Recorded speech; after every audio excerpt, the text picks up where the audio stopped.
Good evening, my friends, and I hope you're all well, and welcome to my Friday frolic, and I hope everybody's had a lovely, lovely day.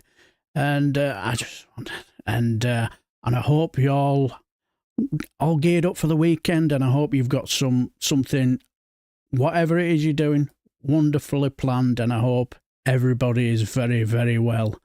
But let's see. And good evening, Lacan. Adrian Charles. No, still my favourite. Headline of the week. I wonder if he's met up with his only fan lookalike. Good evening, Duke Vengeance. Yes. What? How dare you, Frolic? Don't you know it's not socially acceptable? Guards, arrest him. Yes, arrest him. Good evening, my friend. And good evening, James, other stuff. Is it Vike or Vok or Vike? So this Tory leader debate, whoever wins, the UK loses. Yeah, I think you might be onto some there. But yeah, good evening, Stephen Banky. Absolutely Friday frolic. And good evening, Mad Monk. Hello there, my friend. And yes, no worries, Mad Monk. I think after what happened, was it Monday? I think I definitely needed to sort out some mods. I've put you and is it Zhao and Alistair as other mods, but I put you up as the main one because I see you more on here than anybody else, because I get the feeling they work shifts, and I know Zhao sometimes doesn't, so I'll put you down as a main moderator. I hope that's all right for you, but cheers for offering, really appreciate it. And good evening, Reagan Elite. And yes, Reagan Elite, if you're not subscribed to his channel, make sure you do. Fantastic live streams and great videos where he talks about not just news what's happening around this country, up and down the country, but around the world as well. So I would strongly suggest that you please subscribe to his channel, and it's very, very good. And Ben Shaw, good afternoon, my friend. Hope you're well. And Billy Kershaw, my running mate. Yes, my running mate. Hope you're well. Good evening, John O'Sullivan. Hope you're well. God's last sis, my lovely daughter. Yes, my lovely daughter is here. So, good evening, Jeannie Bottle. Hope you're well. Simon says, hope you're well. Hope you're really, really well. Hope you had a lovely day, everybody. But, yes. And if I've missed anybody out, I do apologise. I'll try and make sure that I've not missed anybody out. Yeah, exactly.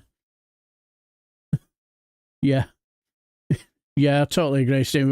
But to be honest, more I thought, well, good to see, as I said, do a moderating.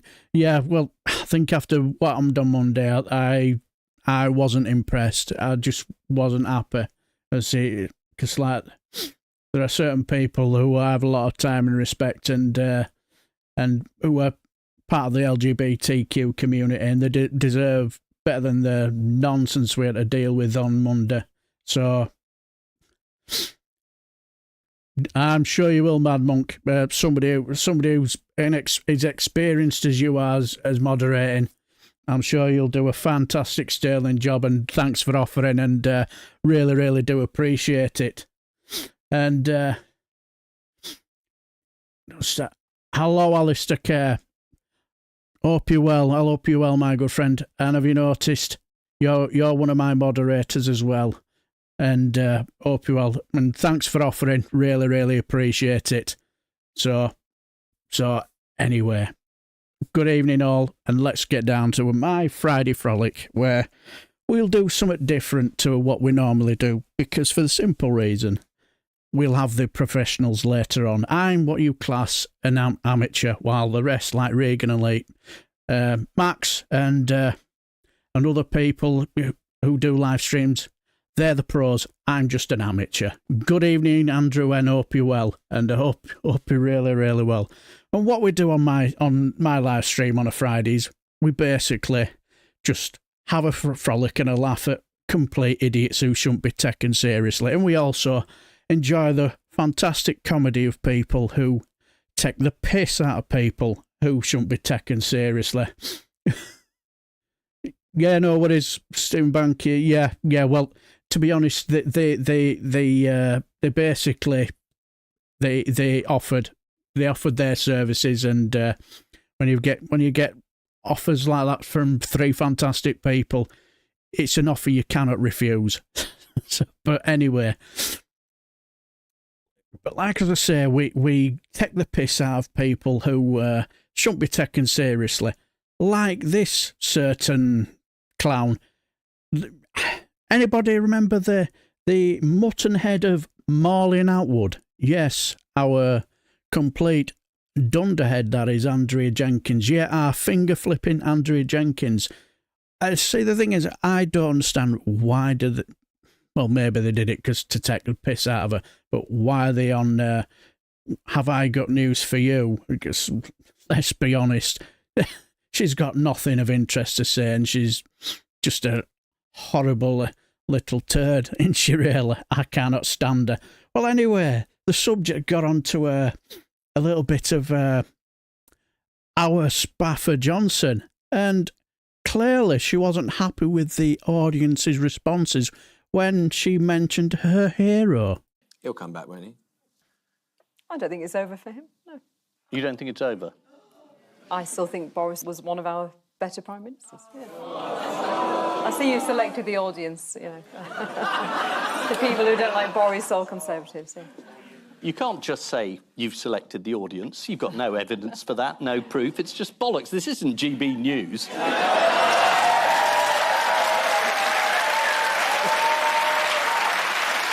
Hang on, isn't this GB News? I thought I was on GB. We're in the wrong place altogether. Anyway, right. It has been another week... No, don't go. No. Sorry, that was a bit late, wasn't it? He'll come back, won't he? I don't think it's over. Brilliant. Yeah, exactly. Absolutely. The legend that is Ian Hislop. Absolutely spot on. Yeah. No worries, Alistair Kerr. You know, don't worry about it, my friend. But yeah, I totally agree, Mad Monk. I love Have I Got News For You. I haven't watched it as much as I would like to, because usually I'm usually either doing some work researching or whatever, or I'm either on a live stream, somebody else's live stream, or watching another live stream. But that stupid grin on her face, she's getting absolutely roasted, isn't she? And that stupid Liz, it's a little bit like the Liz Truss grin, isn't it? And the more I think about it, I think they're trained to do it on purpose, so they don't get any funny pictures of her, you know, like the Ed Miliband eating the chip butty facial features, you know, when they're getting roasted, just smile and wave, smile and wave, smile and wave. But yeah. But yeah, I should say it more often, Mad Monk. You'll remember to like and subscribe and all that stuff. Yeah, you totally agree. But yeah, and she absolutely Reagan elite. She deserved that kicking, I'm just wondering if it'd be possible if you can, Mad Monk. Is there any chance you can put up Reagan Elite's channel up? If not, it's all right. I'm sure we'll sort something out later on. But if you can, it would be nice. But if you can't, don't worry too much about it. But yeah, please like and subscribe to Reagan Elite's channel. Absolutely brilliant. And good evening, wake up and smell the rosemaries. Hope you're well, and hope you had a good day, and hope you got something lovely planned for the weekend. But yeah, she's absolute. Cheers, my friend Mad Monk. Thank you very much. But yeah, when Mad Monk gets it up, please like and subscribe to Reagan Elite's channel if you haven't already. Does some fantastic material on there, and well worth a watch. But you watch her and you just absolutely... I honestly think she genuinely believes the shit she's saying. I think she genuinely believes it. I think she thinks that our spaffer is the bee's knees, you know. Nobody's wake up and smell rosemary. What? Hope you have a lovely weekend and hope you've had a good day. But she's absolutely nonsense. But I have another clip which is well worth a watch because it's just absolutely hilarious. Where we get on to about our spaffer's book, and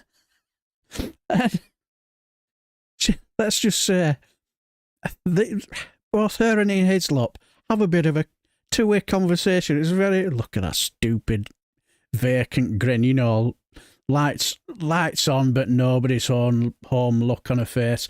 Good evening, Sir Larry. I hope you're very, very well, and I hope, and I do hope that our new leader at number 10 is treating the number 10 with the respect that it duly deserves. And I hope you've not fallen out with that cat yet. Yeah, Andrew, and yeah, that tells you everything, how far bad the party have gone. Yeah, she actually thinks bad enough is a socialist. Fucking hell.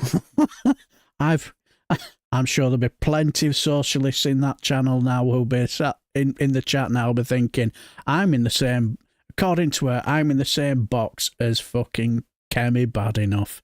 She's a fucking moron. But anyway, they talk about her book, and the two-way between her and Ian Hislop is hilarious. Ian Hislop is brilliant. Did it go well, the book launch? Oh, it was amazing. It was on fire, Boris. Yeah. Were you there? Blimey, and you was getting my book signed. publicly. Yeah, you were getting your book signed. What did he write? This is fiction. No, I'm just guessing. Ian, you're in there. You should be getting royalties. Yeah, I'm in the book. He accuses me of being a liar, which is pretty funny. I have to disagree there. So you think I am a liar? Go on. No, I think you're lovely. Do you know behind... A lovely liar? No. Do you know backstage he's a different person? Yeah. Yeah, he was very supportive. No, that is libelous. He did say the only thing he regretted was apologising over his behaviour in COVID. So when he said, I'm sorry, according to him, he was lying. That's it. That's the top headline in the book. I lied when I apologised for my behaviour during COVID. I shouldn't have apologised. No matter how many committees, no matter how much evidence, I should have just lied again. Have you read the book? Don't worry, he hasn't either. I've read one chapter, actually. That's it. He's brilliant, and he's brilliant. I still remember that fantastic interview we did with Jon Stewart, where they did together, and it was just hilariously funny. But when it comes to her, we're just talking about him coming back and talking about his book and whatnot. I think clearly she genuinely thinks that he will come back, but. For me, I don't know about you guys, but a lot of people lost a lot of family and friends during that COVID, and I don't think they'll forget. So if I were the Tories, I wouldn't want him anywhere near my party. She's just... You could see the light go from her eyes, spot on from Hislop. Yeah, absolutely. Oh, well, what's that? Are you putting on Mod's Discord? I don't know what that entails, but Mad Monk, but if you want to, it's... I think if you think it will help, then fair enough, Mad Monk. I don't have a problem with that. But yeah, light goes out. And Alistair Kay, I think she has one brain cell just like Scottish Labour. Good evening, Matt. The legend that is Donkey Dave. The legend. If you're not subscribed to the Legend channel, please subscribe. This man is brilliant. Especially, I love his early morning videos. Hilariously funny, especially this Homer Simpson doll. Look out, where's the mods? Guess who's rocked up? Yeah. But yes, please like and subscribe to Donkey Dave's channel. Absolute brilliant. The legend. Absolute legend. But yeah, the more and more I watch her, I genuinely think that I think it's clearly obvious she believes the absolute shit she believes. And it's true. And but yeah, as I say, if you get a chance as well, Mad Monk, do the same for our Donkey Dave, if possible. Can you ride a Vespa and put on a Parks that you be a mod? Quadrophenia. Yes. Yes. Cheers. Thank you for that, Mad Monk. Absolutely. Thank you very much. Yeah, please subscribe to Donkey Dave's channel. Absolutely brilliant. Not only very, very funny, but very informative too. But not so long ago, it was a certain former Prime Minister's birthday party. It was her birthday. Yes.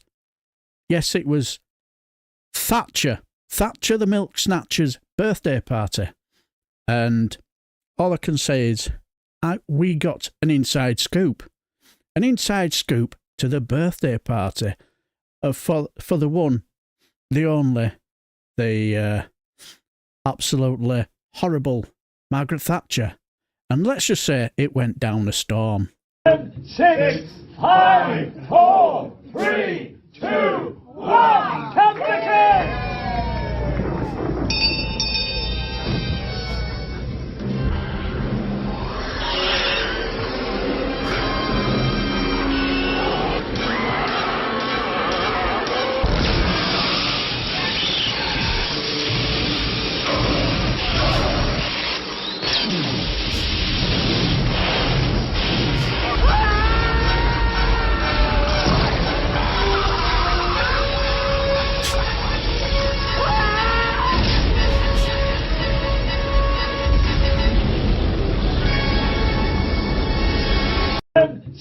Yes, her party went down a storm. Good evening, Stephen Binning. Hope you're well. Yes, see Long John's interview with Prince Charles before the coronation. Pure gold. Yes, it was absolutely pure gold. And our Long John doesn't take prisoners, does he? Go straight in for the kill.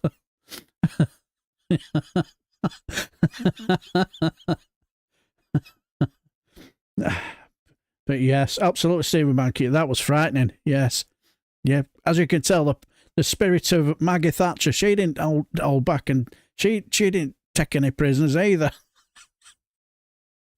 I must admit, when I saw that video, I absolutely wet myself laughing. I just thought, whoever made that, genius, absolute pure genius.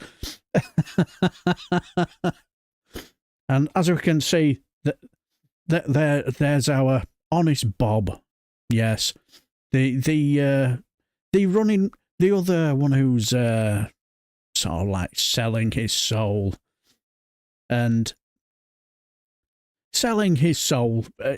just to say whatever he can to basically to win the leadership.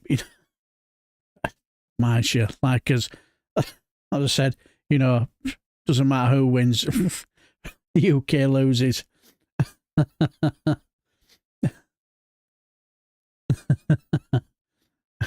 I know what it's like on. I have no idea what's happened, but don't worry about it. But our certain Brian Cox, I think our the mouthpiece for the broadcasting, British broadcasting for the Conservative Party, had Laura Kunsberg had basically tickled Honest Bob's belly to let him just spout whatever nonsense he had to say. No worries, Leacon. Good to see you. Good to see you. And before you go, who's Stockport got tomorrow? Are they playing tomorrow? I know they're doing very well. And all I would say is have a good weekend and don't worry about it. Take care. Nice to see you. But yeah, and what we like about our Brian Cox, when it comes to the idiots like our complete cretin that is our Honest Bob, he doesn't mince his words, does he? Brian, I know you're never going to be someone, I think, who sits there and says, I'm going to wholeheartedly back the Conservatives. But if you were making a movie of where the Tory party is now, what would you call it? Or a drama? How would you describe it? Incredulity. They're incredulous. They are ridiculous. That was ridiculous. Completely ridiculous. I thought, I couldn't understand. I thought, what is this man doing? Who is he? We have an expression in Scotland, which is, his head is full of mince. Do you know what that means? I know what that means, but explain it to our viewers, because they don't all have the same Scottish lexicon as you and me. Well, it means that he just doesn't know. I mean... I think you're being too kind there, Brian.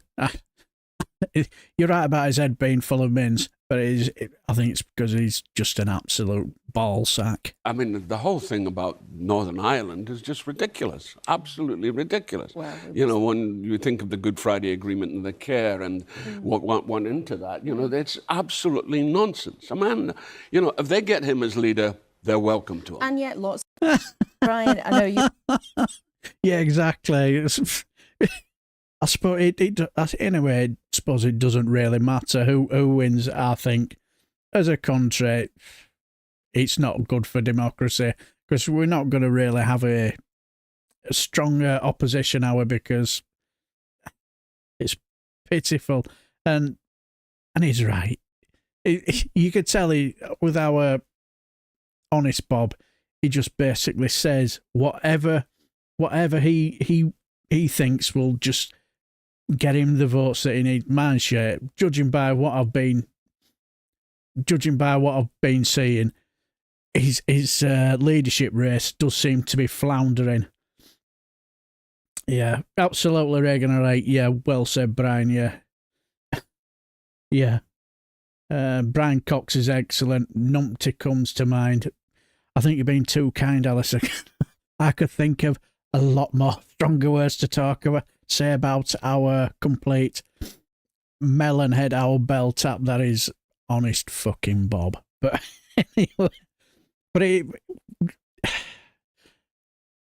anyway, let's have a bit of a light relief, as we all love broken news, don't we? The station of truth and justice and holding power to account, the attack dogs for the truth. That is that Champions Independence and Vote? Yeah. So I've heard, Stephen Banky. Yeah, but yeah, these hold power to account. The attack dogs for the truth.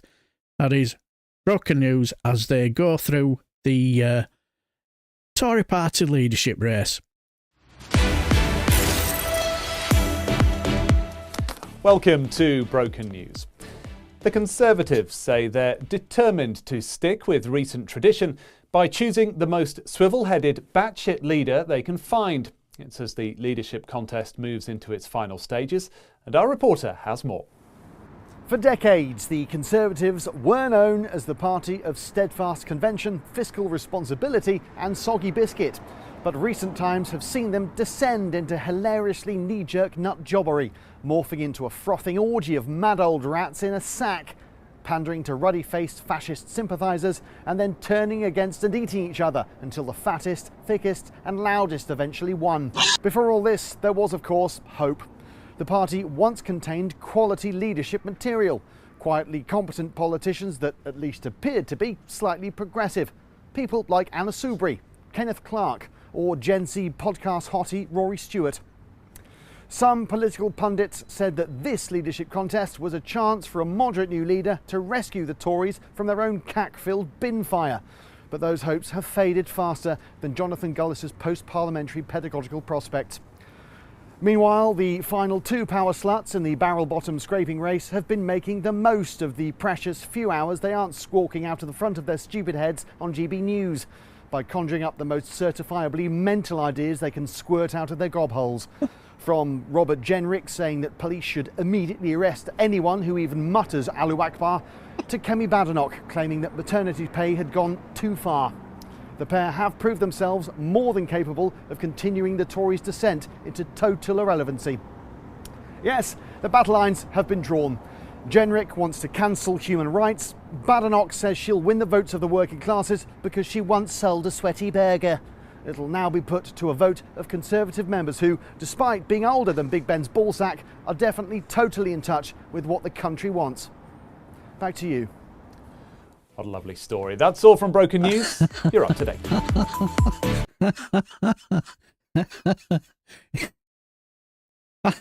Gen Z hottie. That made me chuckle. Gen Z hottie Rory Stewart.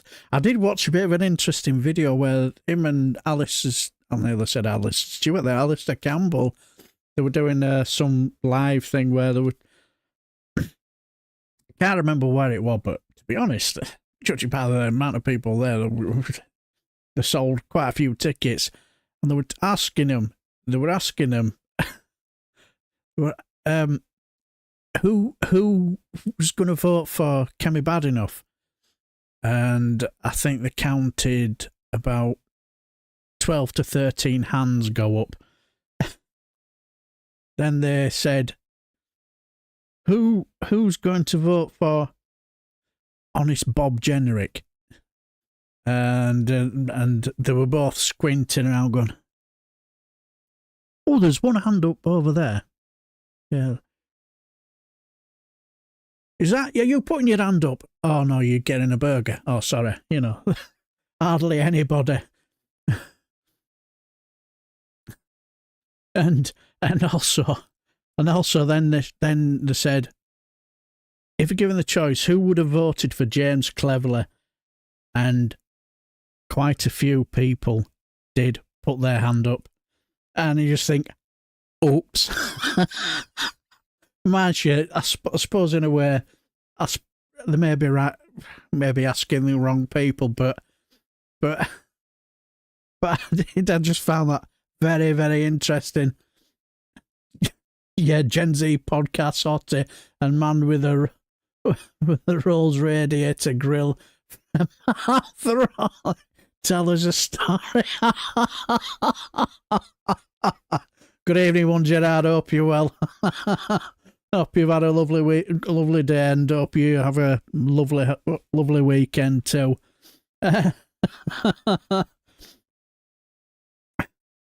Yes, but did Jonathan Gullis?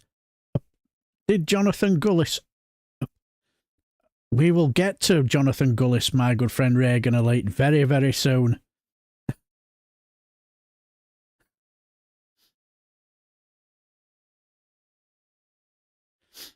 But yes, this is a very, very, very interesting little video, and I think it just highlights the sort of person he is. It really does, because let's be honest, he will. Good evening, Smith. Hope you're well. Hope you're very, very well. Yeah, yeah. I can't stand Jimmy Dimley either, but you know. But this just highlights the sort of absolute horrible little turd he is, where it just highlights he will say anything just to get the votes he wants and this. very, very interesting interview. That shows you, look, alongside Ken Clarke during the referendum campaign, a somewhat younger Robert Jenrick and a younger Kenneth Clarke talking about the referendum. Now, one of our viewers has found that at the time, you were signatory to a letter that said leaving the EU would lead us into a dystopia. Julie asks, Robert Jenrick was a signatory to a letter that describes Brexit as dystopia.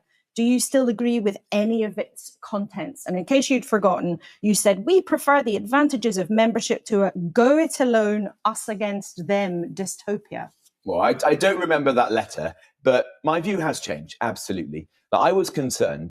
Yeah, I don't remember that letter. You know, it's a little bit like Spapper and our Titchy Short Pants losing their WhatsApps. That it would prove difficult for the British state to realise all the benefits of Brexit. And in some respects, I've been justified in that regard. We've had a great deal of economic and constitutional disruption as a result of leaving the European Union, but I don't think we've gained all of the benefits. And that's what I want to see. And in my jobs as a minister, I've always fought to ensure that we do get the benefits of it, whether it's starting free ports, whether it's as immigration minister, ensuring that we use the levers of legal migration now that we've ended freedom of movement to gain control over our borders. Do you disagree with your younger self? Well, I would vote differently. I've said that on many occasions. I would vote differently if I had the opportunity today. I've seen, for example, on immigration, that leaving the European Union has given us something which we have not had before in our history, which is the ability. Do you know what I'd have said if I'd have been Laura Kunsberg? I'd have said, so don't you think we should have another referendum, seeing as though you've changed your mind? There'll be people out there who will have changed their mind the other way. So don't you think we should have another referendum? And I bet you anything, he would say no. Not like our Lettuce Liz that time when she got absolutely hook, line and absolutely shellacked. Whereas they're saying, don't you think we should have a referendum for those who've changed your mind? And they said, well, no. I said, well, you've changed your mind. He said, yeah, but for the right side, basically.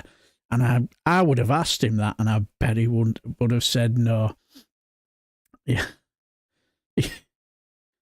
But, yeah. To control our borders and to have a proper philosophy as a country on our immigration system. Now, those decisions were poorly made in the immediate aftermath of the 2019 general election. I'm the first to concede by the government you were part of. The ministers at the time made poor decisions. They created an immigration system which was even more liberal than the one we had in the EU.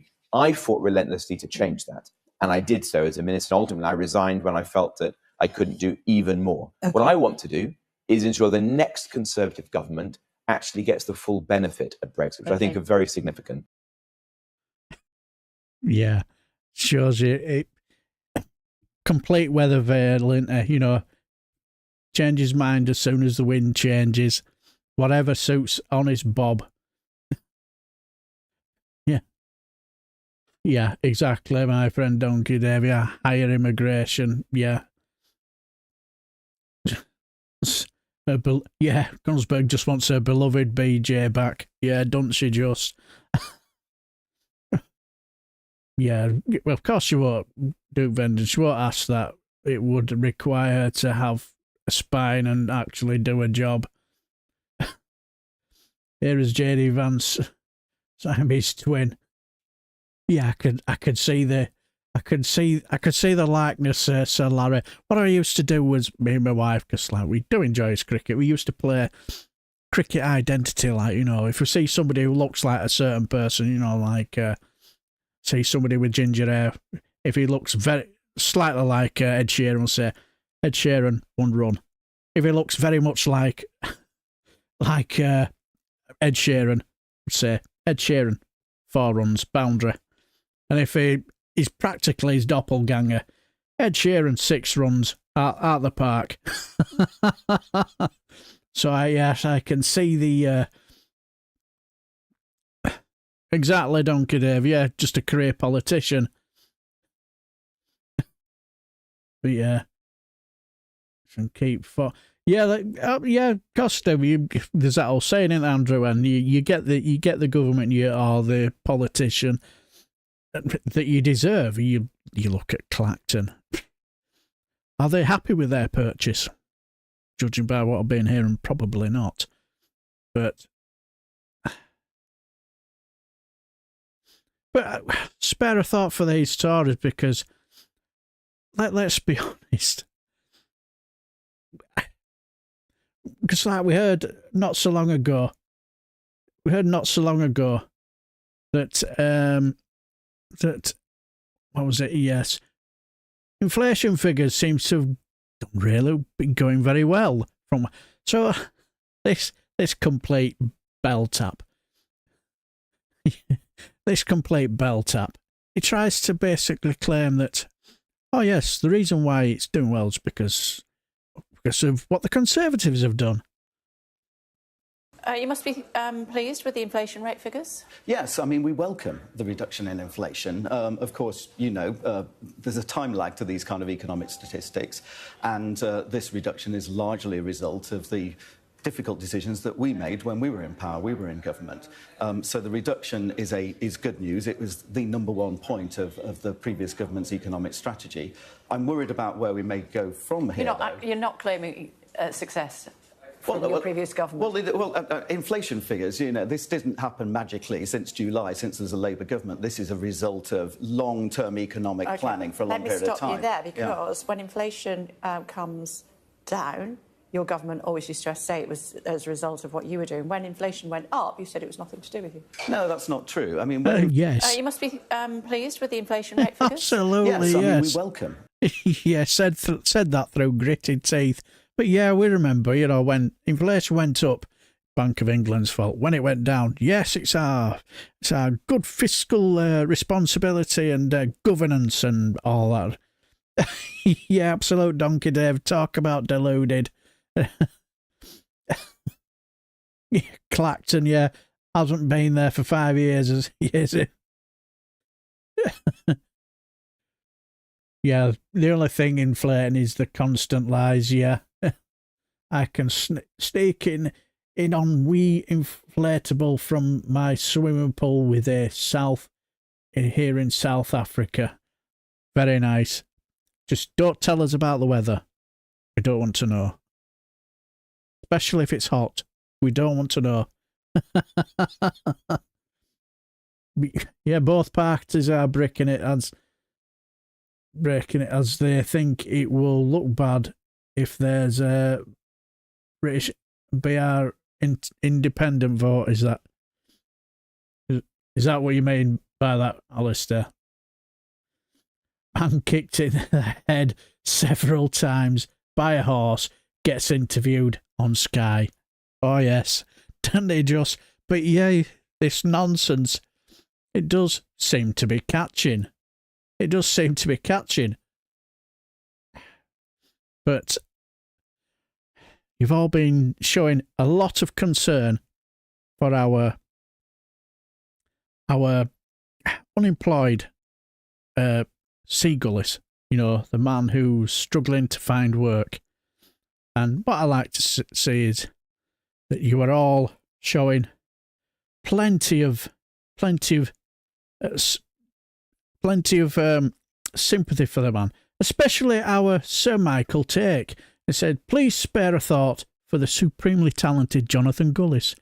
He has now been forced to apply for these non-teaching jobs: moth sexer, roadie for Spandau Buffet, teat warmer, Nadine Dorris gusset scrubber, food tester for Jacob Rees-Mogg, throbber, fax machine, and wardrobe door. Yes, so I've noticed you've been showing what you call sympathy for this man's plight, and so have we. And let's spare a thought for the trials and tribulations of our Gullis to a very famous tune that we all know and love and remember. It's been hard. Look, I'll be frank. Look, it was nearly, 3 months now, and I'm still without a job, right? And that's scary. I'm a father of a 4-year-old and a 2-year-old. I've got a wife who's extremely supportive, but of course you is were a a teacher before. I was a teacher before, and obviously I've applied for a few jobs, and sadly not even had an interview yet. So actually, I think the days when being an ex-MP was something that was wanted or desired is no longer. I think we're now seen as a problem, and so that's a challenge. Good evening, chatty rapt. Hope you're well. But yes, hope you're very, very well. And hope you've had a nice day and had a lovely week. When I saw that, when I heard that, that made me chuckle. Our tune. Do you all remember that? I always remember that. Soppy Symes doing his Our Tune.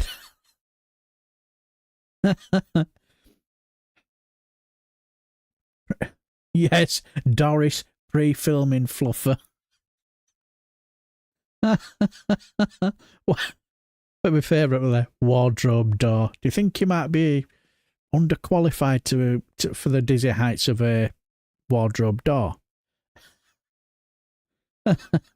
Absolutely, Ben Shaw. Absolutely no self-awareness whatsoever. It's a new national anthem, Our Tune, Sad Times. Absolutely, Genie Bottle. Hope you're well. If Jenkyns is seeking sympathy, he will find it in the dictionary between shit and syphilis. Absolutely, Stephen Bankier. Totally agree. On your bike, Gullis. Delivery while waiting. Yes, chatty rat.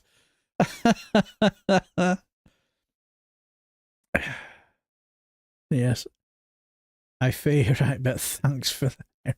Yes, but yes, this absolute nonsense. Now, I get the feeling Damian Green is now a former Tory MP. I'm sure you'll put me right in the chat, but he had a bit of a nightmare in what you call on Question Time. Now, like, as I say, I probably said this before, but I don't watch Question Time because of a simple reason. I just can't do with. It just seems to be that the Tories, for a time, it was seeming to be that they would get preferential treatment, and while other parties will get it in the neck. But our Damian Green, let's just say, he had a bit of a nightmare. The 22 billion figure was made up. The 40 billion figure is made up as well. Rachel Reeves is just trying to find excuses to put taxes up because that's what Labour governments do. Well, hang on. The Conservative government had a very good go at raising taxes. The highest tax state since the Second World War. And it's going to get worse. Now, that's the interesting thing. I mean, Douglas makes the point that the central purpose of this government is supposed to be to promote growth. And who could object to that? It's motherhood and apple pie. You don't promote growth by putting business taxes up in your first budget and spending some of your first 100 days saying that the economy is in a terrible state and will never recover. But hang on, the Conservative government put up national insurance contributions, employer and employee. Yeah, for very specific purposes. They are now going to put employers' national insurance up. But we don't know that for sure. Well, we don't know that for sure. Let's see. We've already got cabinet ministers doing something that is unprecedented, writing to the Prime Minister on the day the Chancellor is set to send the budget. Hang on a minute. We've got someone from the government here saying they don't know if it's true. Are you saying you know that's true? You're saying that is a fact, is it? Well, I'm making it up on the basis of newspaper reports that clearly came out. Oh, they must be true then. Well, they came out with leaks from cabinet ministers. OK, now I'm simply asking if you know it's true for a fact. Well, I haven't seen the letters. OK, so you don't. But it's clearly happening. Yes, he's just making it up. Yeah, exactly. Phil McCracken. Good evening, my friend. Hope you're well. Can't get a job as a teacher when you don't want to teach the non-British born pupils and tear the pages out of textbooks containing cartoon characters. Yeah, exactly, Simon says. Can I just pick fruit? Well, yeah, Ben Shaw. Hope you're well. Hope you're very, very well. Where's he going to find a school to employ him? Clacton, maybe? Maybe they can get him to become their next MP. They're doing a remake of Deliverance, and Gullis will be asked to squeal like a pig in his new movie. Yes, it would be good. It would be good to put out work in fruit fields, Gullis, yes. I'd love your opinion. I have months holiday to listen. Very good. Glad to hear it, one Gerard. Question Time is even more biased, in my opinion. I used to get angry watching it. It cost me many TVs. I can understand Alistair. I can totally understand. I don't watch it. And even when I do, I'll just say, we'll play a game, see if we can spot the Tory plan.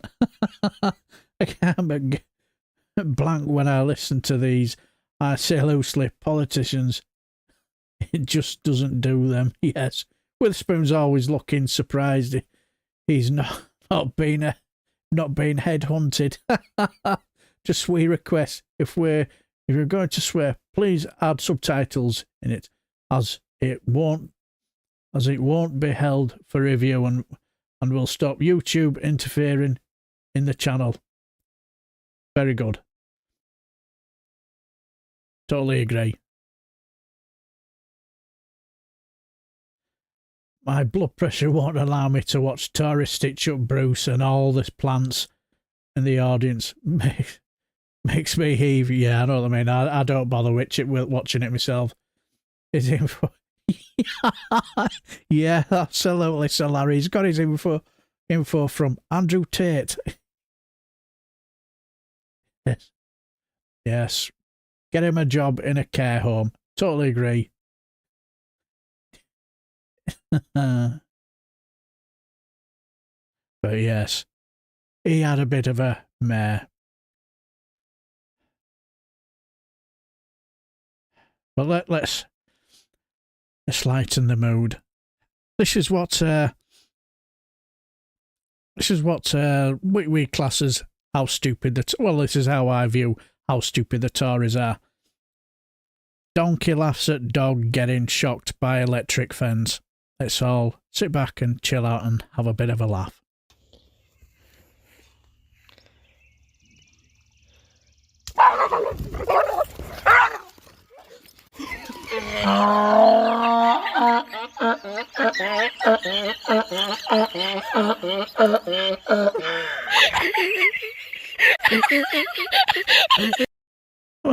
What gives me is why did you allow the dog to get that close to the fence?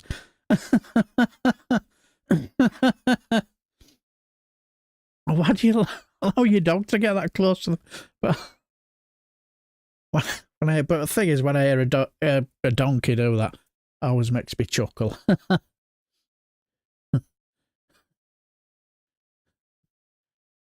Yeah, I've seen this video. It's funny. Yeah, yes, totally agree. Totally agree. God's lasses. I thought you'd appreciate that one because I know you like your animal there. Yes, Stephen Bank, yeah, you've had your orders now. Sorry, Stephen Banky, you've had your orders. But I knew you'd appreciate that, my lovely daughter. Yes, Shrek. Donkey! Yes, absolutely hilarious. But yes, do we all remember this guy? Yes, our upskirting chop. Unbelievable. Can you imagine that we are now in the situation where we are having to defend our Kemi bad enough because of our upskirting chop?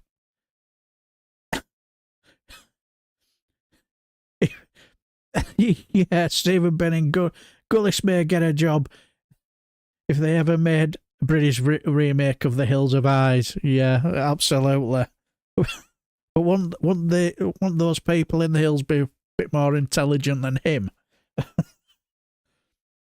But he's this cretin.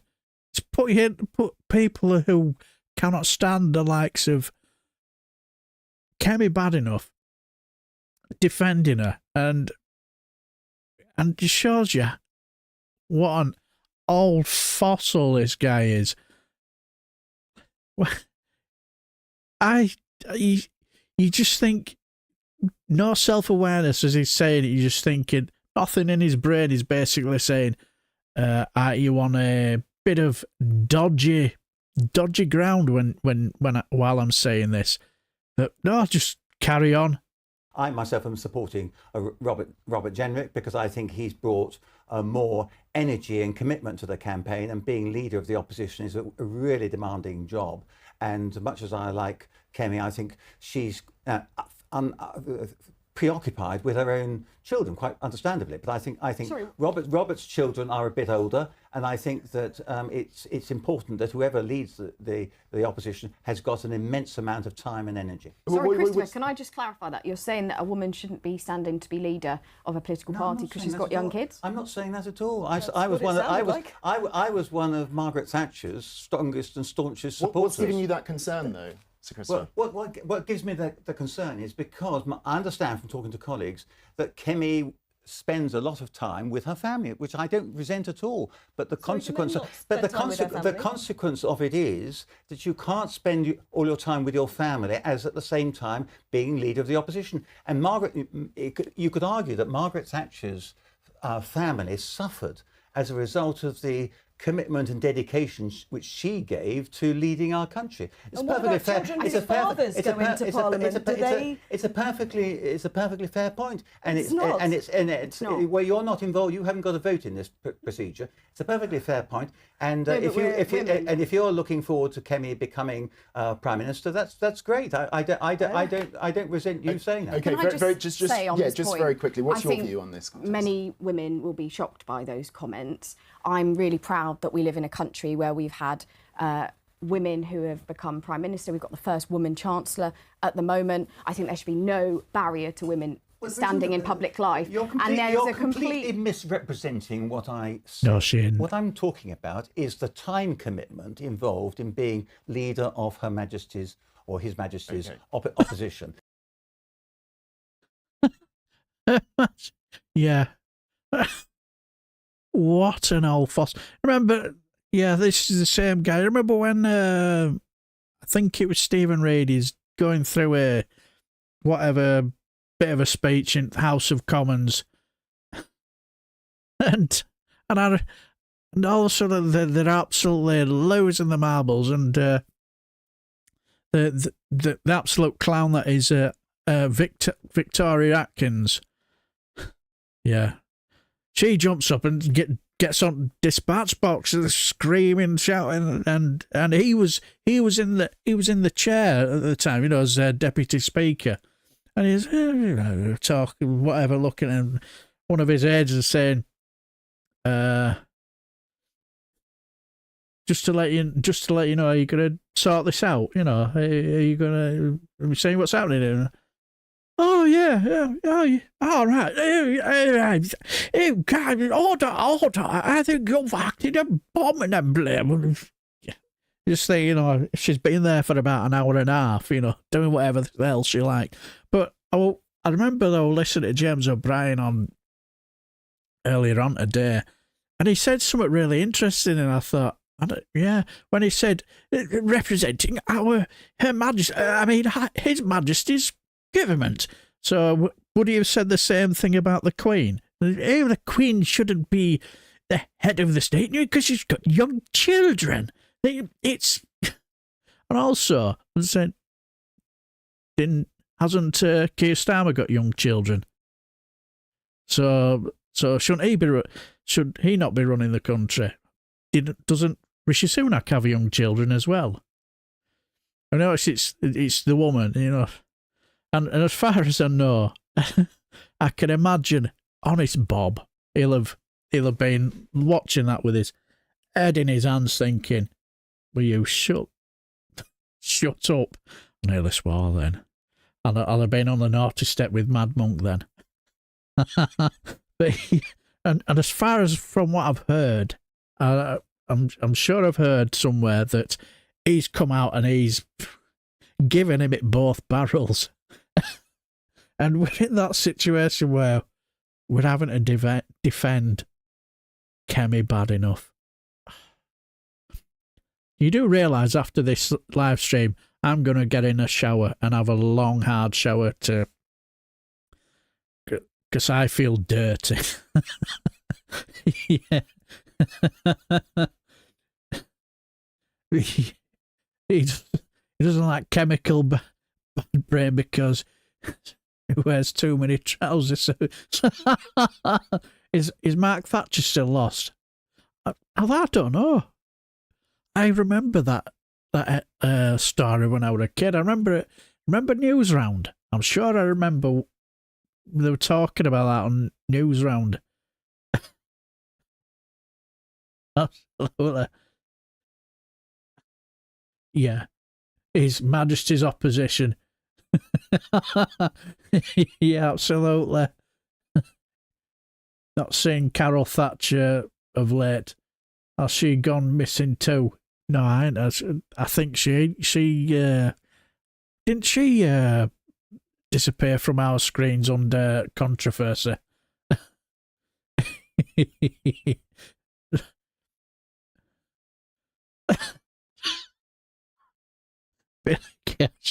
Does Atkins wear slipstick? Oh, you are cruel.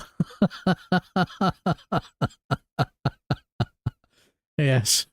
I do apologise, my good friend Man Monk. Too much info, yes. So, but what makes me laugh about that? Yeah, I think it shows you the entitlement that these people have, because let's be honest here. Let's be absolutely honest. When we all make absolute gaffes, don't we? I do them every day. They ever find the president's brain? Classic spitting image, wasn't it? That Sir Larry. Classic. But it shows you the entitlement. You know, anybody else would just say, you hold your hands up and you basically say, yeah, I've made a mess. I've made a mess. I know what I was trying to say, and I got it badly wrong, and I just want to apologise for my absolute gaffe. And when I said that, it came out totally wrong. I had an idea reason why I want to say it, but the more looking back at it, I've made a right gaff, right mistake and gaff. I just want to hold my hands up, and I shouldn't have said what I've said and should have left it there. No, not this man. This self-entitled turd of a man. No, he, like a typical Tory, doubles down. Andrew, I said on ITV that I was very pleased with both of the two candidates in the final, and I wouldn't mind if either of them became the leader of the Conservative Party, and so it's a dream come true in the sense that we've got a choice between Kemi and Robert. And then in explaining why I was actually going to support Robert, I pointed out that Robert has had the much more energetic campaign and has been much more involved than Kemi. And I sought to explain that may be because Kemi's children are younger than Robert's, and that Kemi, quite rightly, has a high priority for looking after her children and spending time with her family.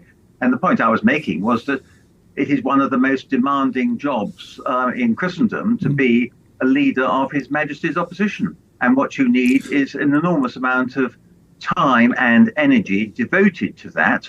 I then went on to explain how, and you will recall this. You notice that they never say this about the men. It's always about the women. You remember, what do you call it, when Theresa May was running, apparently, I can't remember her name. Her name is, she's just disappeared from when she basically said, Theresa May cannot be leader because she doesn't have any children. These people are just off the chomps, aren't they?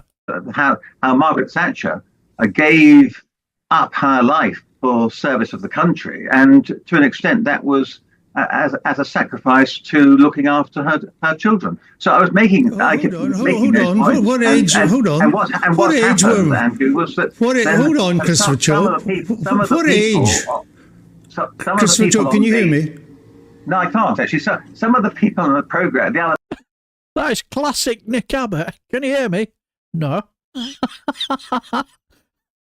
So did he hear him say, "Can you hear me?" Or did he guess that he said, "Can you hear me?"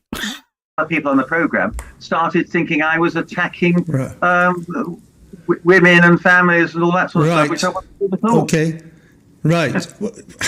What age were Margaret and Carol Thatcher when Mrs. Thatcher became Conservative leader? What age were they? They were, I think, as I recall it, they were in their early teens, and they they weren't. They were 22. They were born as twins in 1953. They were grown up by the time she became leader. It seems that what you're saying is that if you have young kids, you shouldn't be a party leader. No, I'm not saying that, but I'm saying that when we choose who's going to be the party leader, and it's up to each of the candidates to decide whether or not they wish to put themselves forward to be a party leader. But when we choose who's going to be a party leader, we need to take into account the time commitment involved, and that's the only point I'm making. But as far as I'm concerned, Andrew, both Kemi and Robert will be excellent party leaders, whoever is chosen.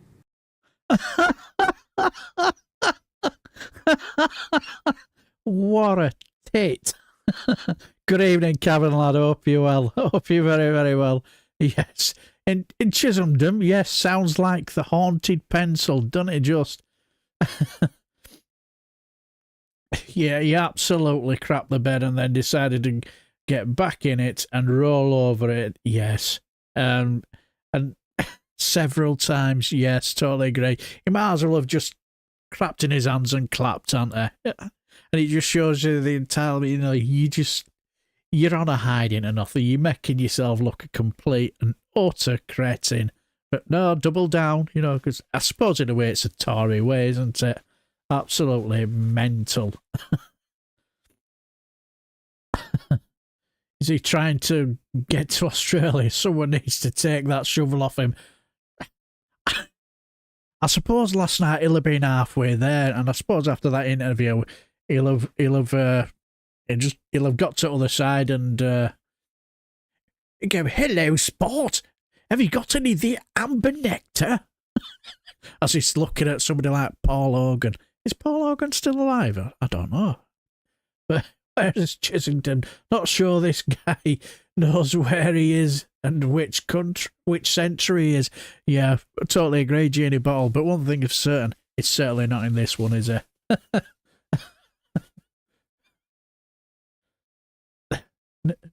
Neither of them will last 6 months. There, machinations behind this. Yeah, I think you agree. I agree there, Billy Kershaw. It's only a matter of time before they're absolutely out on their backsides, I suppose you could say, because this is a party that is just ungovernable. Or you're not going to be able to lead this government, are you? They're just mental.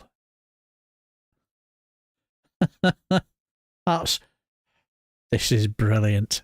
This is absolutely, undeniably fantastic. It's what I love. Just like, no, I don't know if maybe somebody like Max has done this, shown this. I don't know. I've been busy doing a bit of baking and getting my show ready and prepared for you. But this young lady, absolute brilliant. Where she just handles the haunted wardrobe, and our Mr. John Deadwood. Absolutely hilarious. That's going to be an enormous dead weight on the economy. I feel desperate sympathy for Rachel Reeves. It's interesting listening to John speak with such authority, and actually off-air, both of you saying there hasn't been good economic growth for the last 15 years. And I just did my own little basic sums, and I worked out that you'd both been in power for the last 14 of those 15. And then I listened earlier to the former Chief Secretary to the Treasury, David Laws, who spoke with great sympathy for the current Labour administration, because he admitted that while he came into the coalition government in 2010 and there was fat that could be pared off the bone, there were legitimate savings that could be made with George Osborne's austerity. There are no savings that can be made at the moment because of the mess, forgive me, that your administration left. Part of the reason was this bonkers, ideological, economic wrecking Brexit, where everybody lost their common national sense and we nosedived. And incidentally, just very quickly, last time I came on air here and I said to both of you, and there is an authority gap, you wear dark suits, you have an economic background, etc., etc. People are more likely to believe you, even sometimes me. I sat here and I said, oh, look at Dublin. And the way in which it's flourished like a phoenix from the flames in recovering since the 2008 crash. And immediately John said, that is because of the low corporation tax. I go home, yes, that is true. It was the initial reason why Dublin sprung ahead. But then the second spike in the graph was when they claimed all the people leaving London, the exodus in the wake of Brexit. So you don't always speak for they massively... I just think they were brilliant. They just didn't know how to handle it, did they? And I think I'm in totally agree with you, Alison. Yeah, I think he did hear him. Totally agree. I think Mr. Chope did hear the absolute lunatic that is Andrew Neil. But I just don't understand why would anybody would want to watch this absolute crap of a programme in GBBs. It's just basically a mouthpiece for reform, innit, and all that nonsense. But what I might have mentioned this last week or a week before, but I remember watching a bit of a video from GBBs, because I did have a little idea in my head of having a bit of fun. It was just like, we all call it GBBs. I was thinking doing a little bit of a fun excerpt, called it DBBs. You know, like most of you guys call me DB and it's sort of like stuck. So I was thinking of calling it DBBs, where I just take the piss. And if I remember right, I can't remember the name of the clown that's the Reform chairman. He was on there, and according to him, our Prime Minister is a Marxist. Yes. So if there are any Marxists in the chat, all I can do is humbly apologise that you've now been boxed into the same place as Keir Starmer. But I just don't understand why anybody would want to watch this absolute hit of a programme. But yes, you reckon they have a shoulder telling them to be runs? Yeah, you're probably right, God's lasses. Yeah. That's not fair on cheese. Yeah, absolutely, Duncan. I do apologise. I'm picturing the Simpsons, the monkey bashing symbols inside his empty head. Yes. Yep, Paul Hogan, the former Sydney Bridge painter, is still with us. Fantastic news. Hope as well, because I used to love his when I was a kid. I used to love his TV series. I always remember that time when that scantily clad young ladies riding about on the bike, and all the men totally distracted, you know, where you've got one watching it out straight that walks into a lamppost while another one tries to catch her up on bike, and then looking at her, staring at her. They don't realise it goes up a plank straight up onto her back of a lorry and straight into a ditch. So hilariously funny. Very. Yeah, unfortunately, Duke Vengeance, yes, it's the haunted Victorian hat stand, unfortunately. Yes. Demented leprechaun. Yes. Yeah, absolutely, Solaris. She won't get a Christmas card. Totally agree. Yeah, totally agree, Stephen Bank. Yeah. Garbage bile news. Yeah, I can't watch it. It's not something I would ever watch. I only watched a couple of videos. I watched this video and I was sat there just thinking. I think it were. I call her Michelle Dowerbury, and my God. What an absolute cretin. But this is where we are, you know. It's like denying reality. Like this other cretin. We all remember Paul Scally. He has a very interesting word to use to describe what Brexit is. See if you can spot it. Paul Scully, can the UK get all this growth without a serious renegotiation with the EU? I think Keir Starmer's made his views clear about what he wants to do with the EU. I think I think they can because for me, I supported leaving the EU because of political control more than anything else. But I think if you have continued to talk to the EU and you find ways that actually it satisfies both the EU and the UK, then you can actually have a mature trading operation. But actually, don't forget, there's so much opportunity for other countries as well, especially in Asia.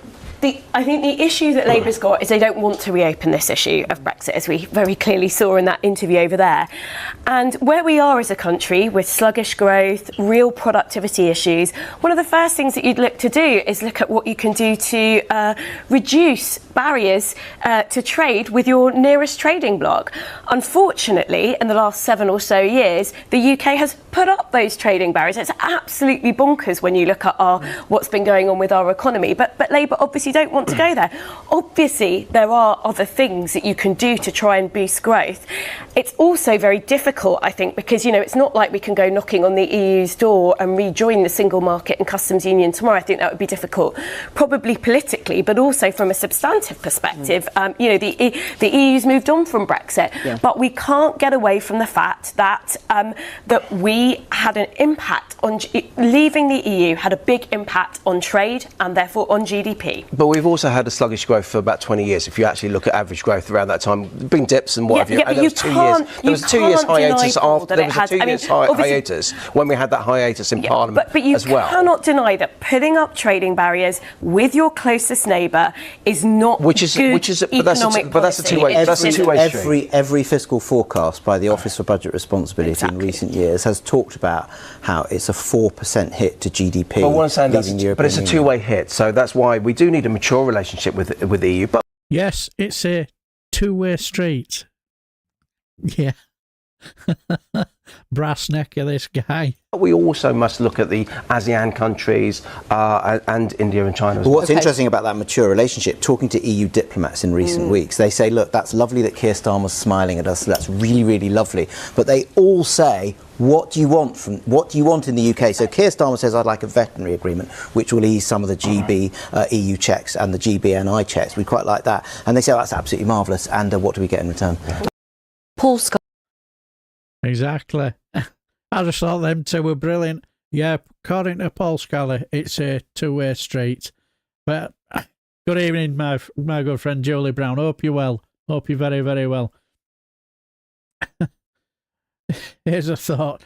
Greasy Smug doing desert island discs. Oh, good God. My God. So, Larry, I've just had my dinner. We will make a great deal with Australia and New Zealand laughing their asses off, didn't they? Just the looks on their faces are So it was just hilariously funny. Yeah, absolutely hilarious. It's Paul Numskull. I thought he was camped in Angela Rayner's wheelie bin. Yeah, but which wheelie bin would it be? The red or would it be the green one or the recycling one? Yeah, absolutely, Andrea. Yeah, they has been, and they have. I remember a couple of years ago. So I used to go on their website. You know, they'd have the headline news, and they were talking about whatever they were doing. You know, within the European Union, and you get that little square where you type where you type in whatever you want to find out about. So I typed in Brexit, and the only news headline I got was the day after that we left. You know, saying we're sad to see that the UK have left the European Union, the European family, blah blah blah, and that was the last headline that they ever made. And then they've moved on. And like as he said, it's a 4% hit, and as far as I remember, it's every year that's a 4% hit, isn't it? And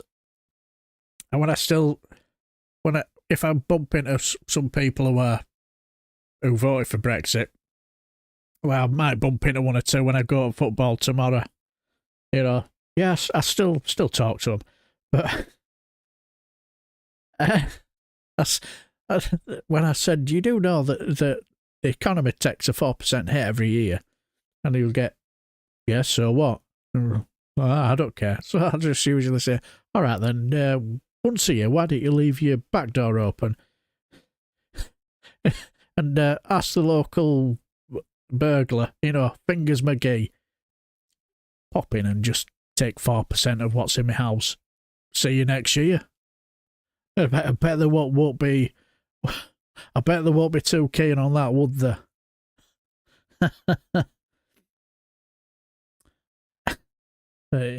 Yes. I know all Labour can hope to do is tinker with Brexit until we can actually do something about it. Yeah, because like every now and again I have a little look on some of the people that I do know who voted Brexit, and they think that Sir Keir Starmer, or as they like to call him now, Two-Tier Keir, he will bring us back, take us back into the European Union. You mark my words. I just look at the post, roll my eyes, and then just carry on. Because no point engaging, because I think banging my head against a brick wall is bad for my health, so I don't bother now.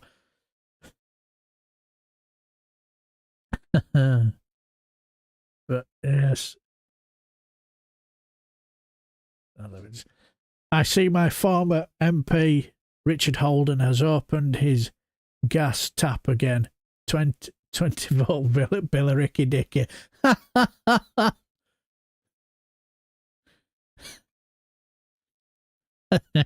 Yes, you're quite right, Alice. I really need to be a better shill. Yeah, press the like button and all those good things. Totally agree. But that's absolutely, but it's just where we are now. And when I saw this, it kind of reminds me of you look at Brexiters, because like I still see a few people. You remember the old Carry On films? Now we all know, you know, as the progressives that we are, you know, you just wouldn't get away with it now. They still cry that oh, we should bring back Carry On films and stuff like that, and they seem to think, yes, because of the woke, they've stopped it. It's generally because nobody will watch it. But I watched this and it just reminded me of what we've been like for the last 10 years with these absolute complete cretins. Also, Bob Mortimer, absolute genius. Right and left, and right, and left, and right. Very good, girls. Left, and right. Keep it up. Left, and right. Have a look at this.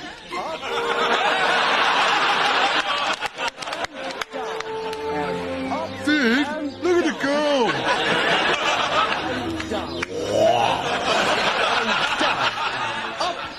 Down.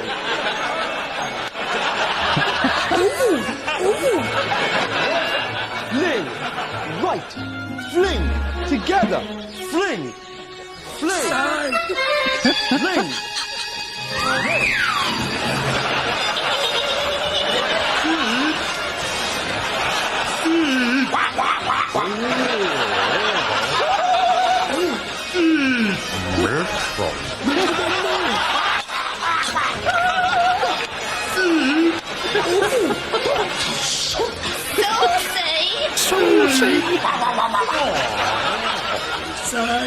That is the longest pair of tits I've ever seen. I just think that's what people look at us. Yeah.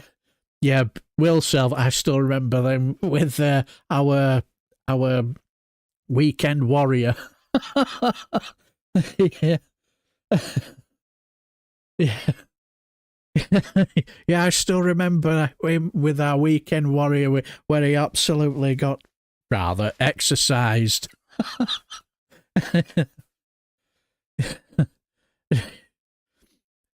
Yes, I know what you mean, Stephen Banky, but you know, people say, "Oh, say like and subscribe and all that," and I always forget.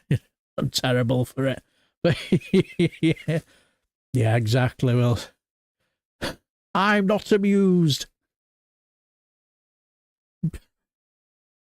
But yeah, I could just imagine that's probably what the rest of the world looks at us and to think, oh dear. Pardon me. Bob Mortimer, absolute dude. Has anybody seen him on the buses? Yes, I certainly do. I do. Stephen Binning, I certainly do. I watched it the other day. You just think, my God. Like, I forgot, Paul Whitehouse when he plays his mate. He's just ridiculously funny.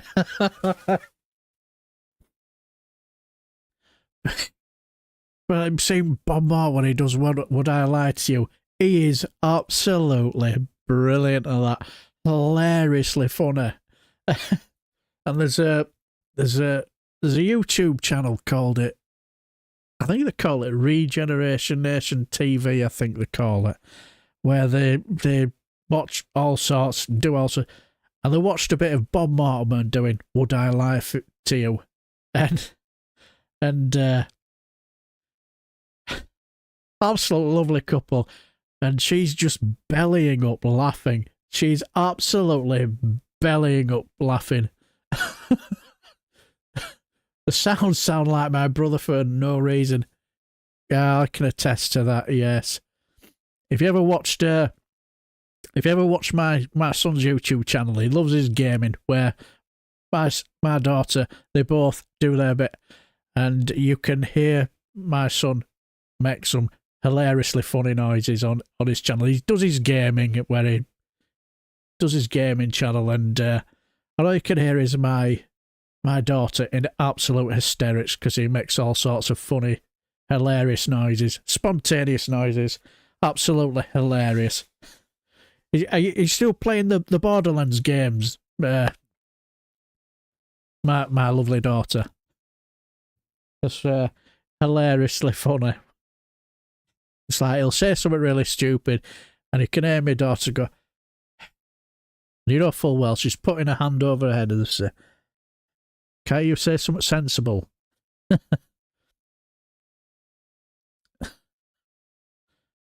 yes, when I was, But yeah, when he does "Would I Lie to You," this I just thought he's hilariously funny. And what makes me laugh is when you get David Tennant, you could tell he's getting mad because he doesn't know which way to go. Because if you ask, is it true? Is he telling the truth or lying? He don't know where to go because he thinks it's so outrageously stupid that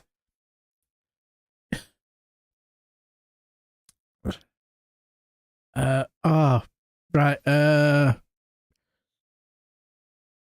If I remember rightly, my daughter will probably put me to rights on that. I think his channel's called God's Last Gift. Yes. One thing you'll find about my son, he's incredibly humble. Not full of himself whatsoever.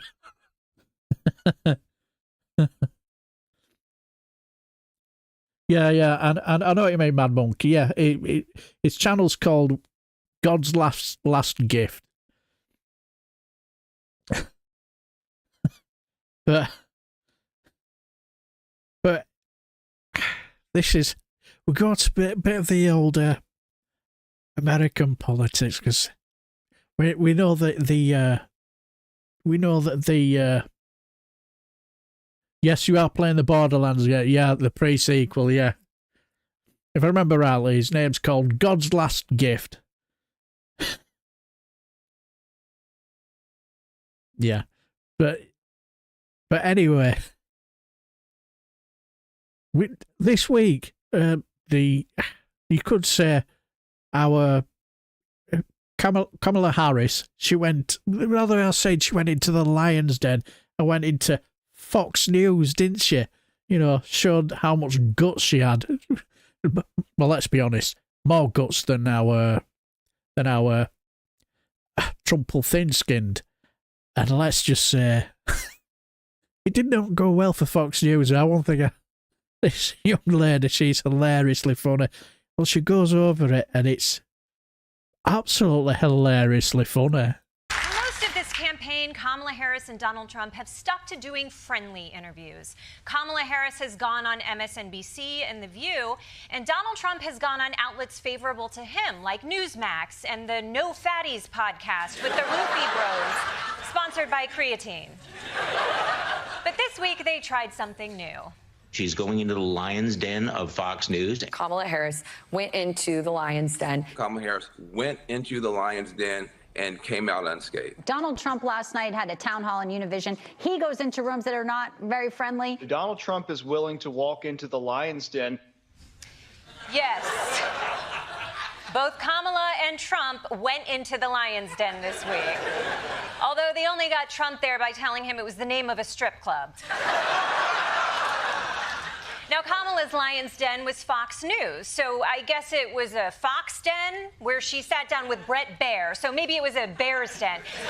Anyway, it doesn't matter what animal it was. The point is, it was very tense. The first bill, practically within hours of taking the oath, was a bill to fix our immigration system. Yes, ma'am. It was called the U.S. Citizenship Act of 2021. Exactly. It was essentially a pathway to citizenship for the... Yes, ma'am. May I finish responding, please? But you have to let me finish. There were no concerns raised? Brett, Joe Biden is not on the ballot. I understand. And Donald Trump but is. You talked about it. And Donald Trump After George Clooney said within a few minutes of talking to President Biden at a fundraiser that he thought this was not the same Joe Biden that we saw on the debate stage. Donald Trump is on the ballot. I understand, Madam Vice President. How Donald Trump has all of this money has treated and talked about America's military and military service people, calling them suckers and losers, Hamas, has diminished and the significance. We're talking over each other. I apologize. Sorry, can we get that mute button from the debate so she can complete a sentence?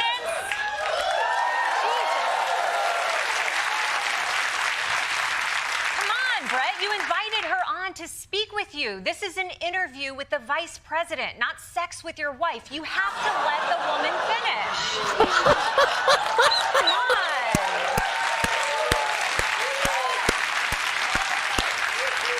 Very true. The whole interview is like this. When he wasn't trying to shut her up, he was trying to put words in her mouth. If that's the case, why is half the country supporting him? Why is he beating you in a lot of swing states? It's not supposed to be. It is not supposed to be a cakewalk for anyone. So are they misguided, the 50%? Listen, are they stupid? What is it? I would never say that about the American people. I would never say that about the American people. I would think it. I'm only human, but I would never say it. Never. Come on, Brett. That was such an obvious trap. Now, Madam Vice President, just put on this I'm with stupid t-shirt and stand next to this map of the United States. I think it's hilariously funny. No worries about that, Gavin, lad. Hope you have a... If I don't see you again, I hope you have a wonderful weekend and take care, my friend. Hopefully see you. Yeah, absolutely. Janey Bottle, Daily Show, absolutely hilariously funny. Yeah, totally agree. Wake up and smell the rosemaries. Yeah, US politics, endless source of mirth. Totally and utterly agree.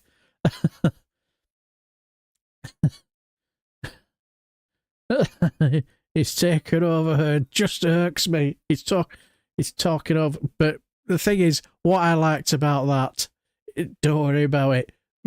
Don't worry about God's lasses. The headline that's making most of the headlines is when she calls him out for that, where they did the soundbite basically saying.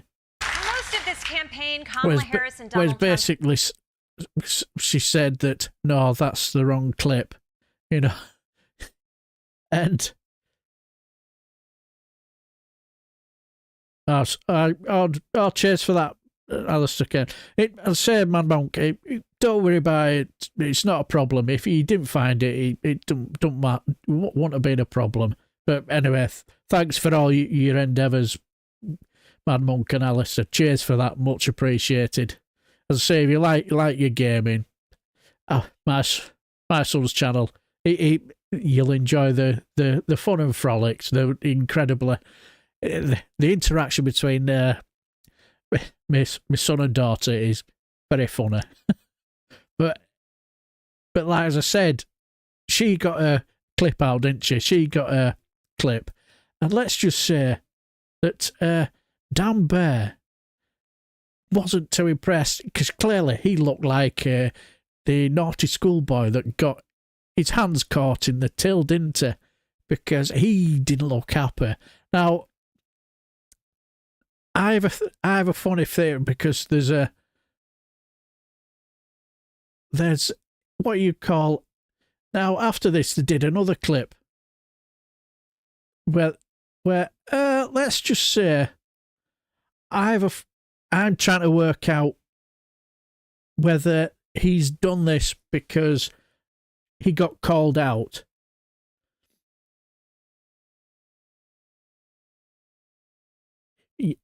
Yeah, I think you've got it absolutely spot on. Cheers for that, Man Monk, and cheers for that, Alistair.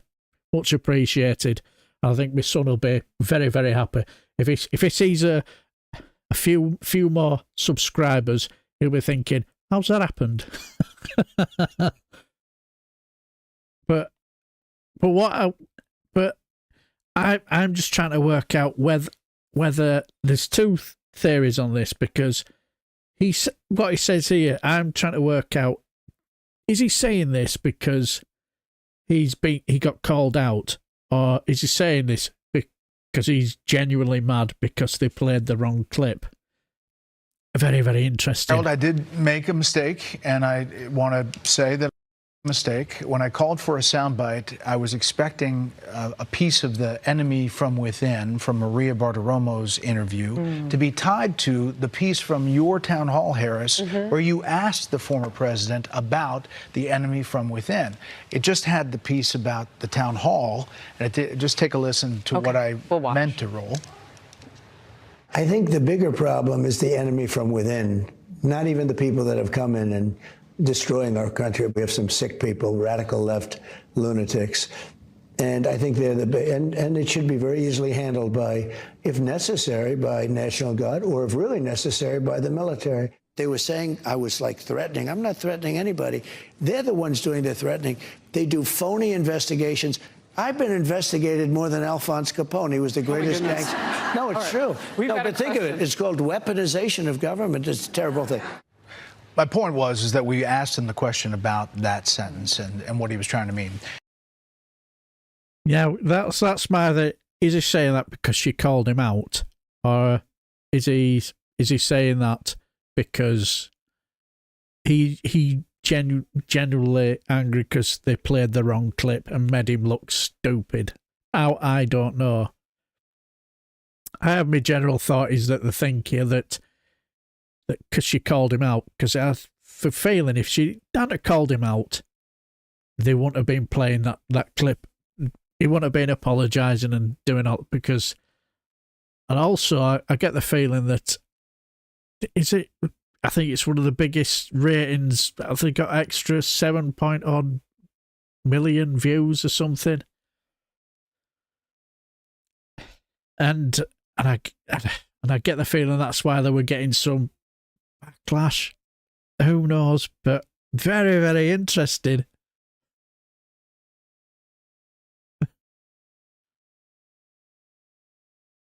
But this is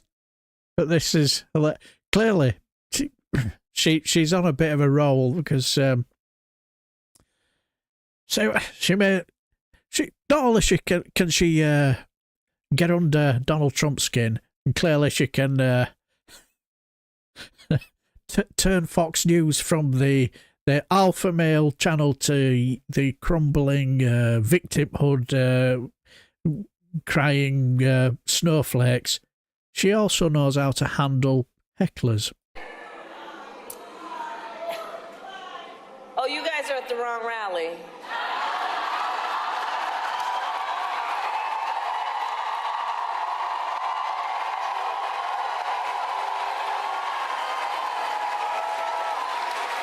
No, I think you meant to go to the smaller one down the street.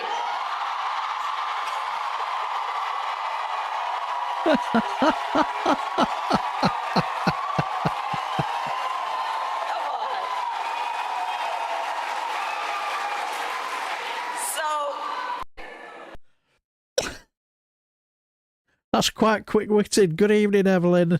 I hope you're well. Oh, don't worry about it.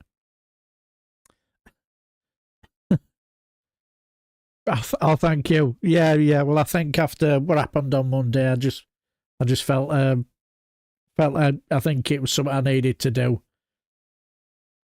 Yeah, absolutely regular, like totally bossed it. Absolutely brilliant. Because, like, to be honest, when you looked at her body language at the Fox News interview, she seemed to look calm and whatever, and he looked as if he was trying to. I did get the feeling as though we maybe trying to intimidate him a little bit. Intimidate her a little bit, should I say. Do apologise. But yeah, she looks quite comfortable. Now, you know, when it comes to these polls, I have a funny feeling that maybe the polls are a little bit. I don't really take much interest in them because I don't know why, and I have no evidence to back this up, but I have a funny feeling that I don't think it's as close as what people are making it out. That's I think I just get the feeling that she'll get miles more votes than he will. That's the feeling I'm getting. And I also think that the both parties are using the polls for their own ends. Like, you get the feeling with the Republican Party, they're using it to basically, you know, say, if I'm right, when they lose, they'll say, see, the voting system's rigged for the other side, and seeing your vote counts for nothing, and and while there's the other side, Democrats are basically saying, can't look at the polls, can't be complacent.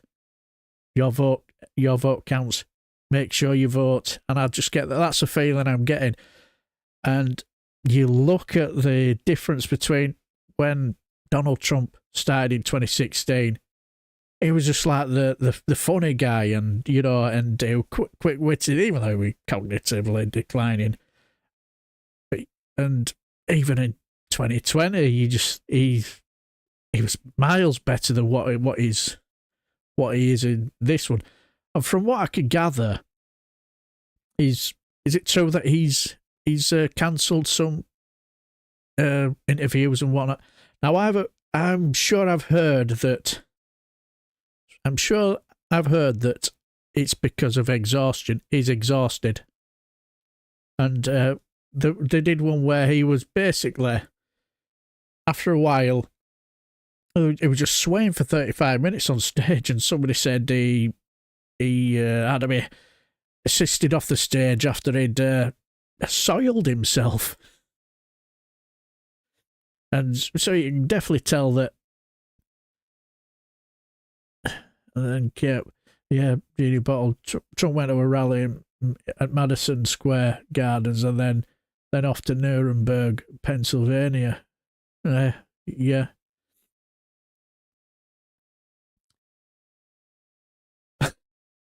I'll keep quiet as the true expert of you is on the channel.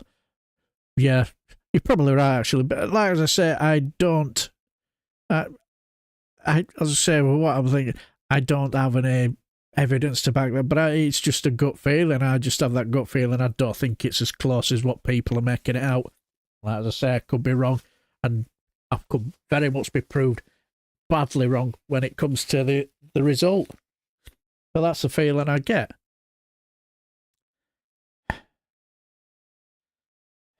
But anyway, I knew, is our good friend, our Reagan Elite still here? I know Reagan Elite will absolutely. Yeah, exactly, Andrea. How could he be so exhausted? He looks so healthy and fit. Absolutely. He's the alpha male, apparently. But yes, this is for our good friend Reagan Elite, because he absolutely adores his wrestling. And as soon as I saw this, I thought, my good friend Reagan Elite will appreciate this. As ex-wrestler Dave Bautista basically shows how manly and healthy and fit and ultimate alpha male our Donald Trump is. Fellas, we gotta talk. A lot of men seem to think that Donald Trump is some kind of tough guy. He's not. I mean, look at him. He wears more makeup than Dolly Parton. He whines like a baby. The guy's afraid of birds. Donald Trump had his daddy pay a doctor to say his Will feet hurt so he could dodge the draft. Look at that gut, like a garbage bag full of buttermilk. He sells imaginary baseball cards pretending to be a cowboy fireman. Guy's barely strong enough to hold an umbrella. I mean, look how he drinks water. Like a little pink chickadee. He's got jugs, big ones, like Dolly Parton. He cheats at golf. He creeps around beauty pageant dressing rooms. You know that little dance he does? He looks like he's jacking off a pair of giraffes. He's moody, he pouts, he throws tantrums. No, get those lights off! He acts like a 5-year-old behind the wheel of a truck. He bends over for Putin. He's cattier on social media than a middle school mean girl. The guy needs help walking downhill. Almost there, Grandma. So this November, let's stop kidding ourselves. Donald Trump is afraid of rain, of dogs, of windmills, Merle Street, and being laughed at.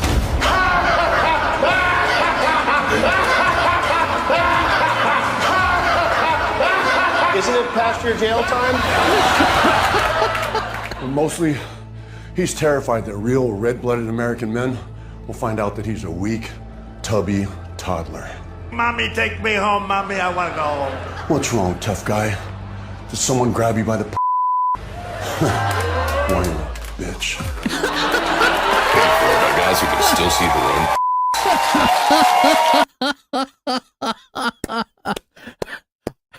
I will do Reagan elite. I certainly will do. Without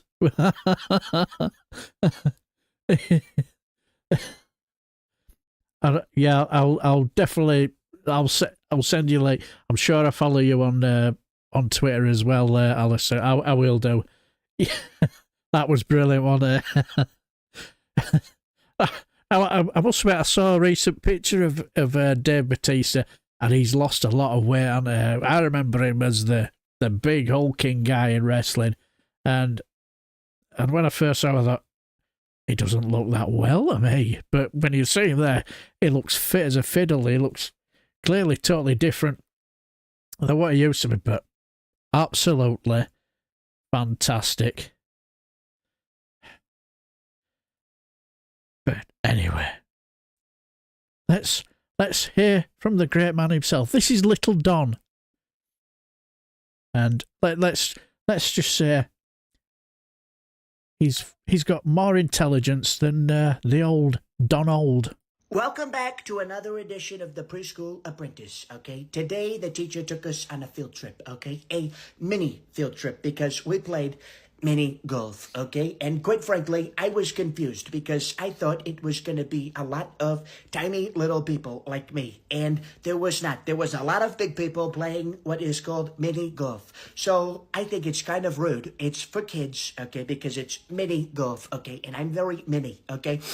Also, when I got a hole in 5, they said, Don, that's just 5. And I said, it's a hole in 5 because I got a hole in 5, okay? And they said, no, we don't call it that. We just call it a hole in 1 if you get it in 1, okay? So I think that's rude because, quite frankly, I'm 5 years old, so hole in 5. Because I'm 5, I got it in 5. Hole in 5 makes so much sense, okay? But they're saying no, and they wouldn't even let me pick the color of my ball. I wanted the little green ball, okay? And they said, no, you get the little white ball, and I don't like white balls, okay? I wanted a green ball. They said no. Sleepy Joe got to pick his ball, okay? I don't know why he got to pick his ball. He fell asleep on the golf course, okay? That kid is brilliant. But yes, I say when you look at him regularly, he looks fit as a butcher's dog, doesn't he? Is he? I know he's in his mid-50s, isn't he? And he looks really, really well. Yes, I took my son to see them, and I couldn't believe the size of them. Yeah, they are big lads, aren't they? Aren't they just Alistair nails it? Absolutely nails his voice. Absolutely top class is this lad. Absolutely. He's going to make a killing on social media. But let's spare a thought for besides, I play golf and love the village people, so it is he has good taste. But yes, let's spare a thought for our. This is somebody mentioned last week. Somebody called something called scared ketchup, and all I will say is, I watched a few of their videos. Absolutely hilariously funny. Now these are AI, but absolutely hilariously funny. This is where our Shitty Vans clears up this nonsense about his sofa. Today with my father-in-law's vice presidential pick, J.D. Vance, to give him a chance to address the rumors circulating on Twitter that he enjoys engaging in sexual activity with living room furniture. Thank you, Laura. The rumors circulating that I participated in couch coitus are unfounded, and I'm thankful for this opportunity to clear my name. Right. I'm glad you are finally speaking up about this because my father-in-law is considering dropping you as VP because let's face it, so far you have been a total disaster. No one likes you on either side, and these couch sex memes are really quite the distraction. I mean, just look at these things. They just keep coming. I mean, JD, how do you explain this? Before I began my political journey, I tried my hand as an R&B singer, and I did record this one song that was from the perspective of a man who was in love with a couch. Okay, well, that makes perfect sense. Can you perhaps sing us a few bars? If it will help to dispel these malicious rumors, I'd be glad to. Well then, take it away and good luck. Get your lighters out. Ooh, baby. Ooh, baby. I've been dreaming about you. You're so plush with your velvet so blue. In the evening, you're the one I run to. Oh, my sofa queen, I can't get enough of you. I fucked the couch, fuck that couch good.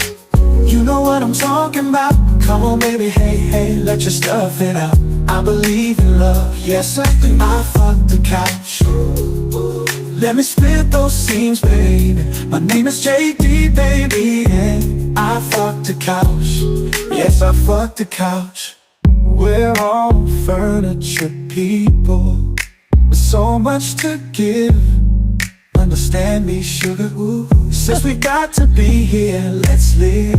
I love your couch, yes I do. There's nothing wrong with me having sex with a couch. And giving yourself to me can never be wrong. The sofa king true. Oh baby, your armrests feel like a lover's touch. Oh my sofa queen, I wanna fuck you so much. Come on my lover, let's get started. Yeah baby, I'm so hot right now I might shag the rug. I fucked the couch, fuck that couch good. You know what I'm talking about. Come on baby, hey, let your stuff in out. I believe in love, yes I do. I fucked the couch, let me split those seams baby. My name is JD baby, and I fucked the couch.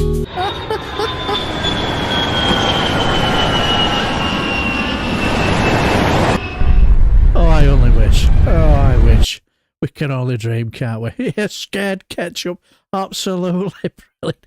No worries. Have you? As far as I know, Reagan Elite, I think he's got a show at 7.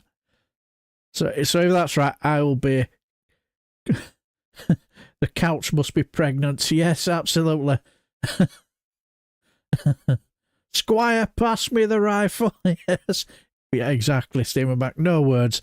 But yes, as far as I know, I'm sure Regulate's got a show at 7. So we will be leaving around that time anyway, because I certainly don't want to run in the professionals into the professionals time, because you're in the yeah, 8 minutes. Yeah, no worries, we will crack on. But when it comes to this is more from Scared Ketchup, where our AI Donny has his own show. Hey folks, it's me, your favorite president, back for episode 4 of my new Twitter series, The Trump Show. Let's get right to my guest for today. Here she is, the rightful governor of Arizona herself, Kari Lake. Thank you so much for having me, Mr. President. And let me congratulate you on the runaway success of your new Twitter show. Oh, gee, thanks, Care Bear. I know you said you wouldn't come back to this platform while Truth Social was still thriving. I'm loyal, very loyal. Which is why I, for one, love the fact that it's going down faster than Marjorie Taylor Greene in a 24-hour fitness broom closet. Hey, I represent that remark. Wow. now. They'll let anybody in here. So I've got a question for you, Kerry. What was the biggest obstacle you had to overcome on your incredible journey to not be the governor of Arizona? Well, you know me, Mr. President. I was at one time infected with the woke mind virus. You don't say? Yes, I had it bad. I hung out with drag queens, didn't deny fair election results, and basically kept my true fascist a-hole nature in check. If you don't mind me asking, how did you end up beating that terrible affliction? Well, let me tell you, that was one vaccine that I was happy to take. So what are the active ingredients in the woke mind virus vaccine? It is equal parts hate, intolerance, racism, and stupidity. Good stuff, all good stuff. Right? And it won't make you die suddenly like all that COVID crapshoot juice. Preach. But anywho, you asked me here today because you want my advice on perhaps getting a little plastic surgery. Is that right? Exactly right. You see, Kerry, I've got a lot of court appearances coming up and then most likely sometime in the big house. So I'm looking to freshen up my look. That is so fun. You know, get a little MAGA makeover if you catch my drift. I totally get it. I knew you would. Everyone wants to look good in prison. Right. So my main goal for going under the knife would be to remove what Melania calls my vagina neck. Your vagina neck? Yes, my vagina neck. Can we bring up the photo? Okay, yes, I see it now. You definitely don't want that thing flapping around when you're on your club-fed vacation. It might give my cellmate funny ideas. But technically it should be called labia neck. Labia neck. It's a better term for anyone who actually understands the female anatomy. Which I definitely do not. A well-known fact about you. Well, we are out of time for today, Kerry, but thank you for being on the show, and I have one question. Of course, my pleasure, and go for it. Ask away. I know you asked for a specific filter to go on your video feed today. Do you like the one we picked out? Oh, yes, I love it. I look great. That's good. Glad you like it, because if we turn it off, you can really see the difference. Aha, right, so maybe just leave it on. Turn off the filter. Yikes, ew, no. Oh, look, folks, it's the real Carrie Lake. Not cool, Donald. LOL. Turn the filter back on.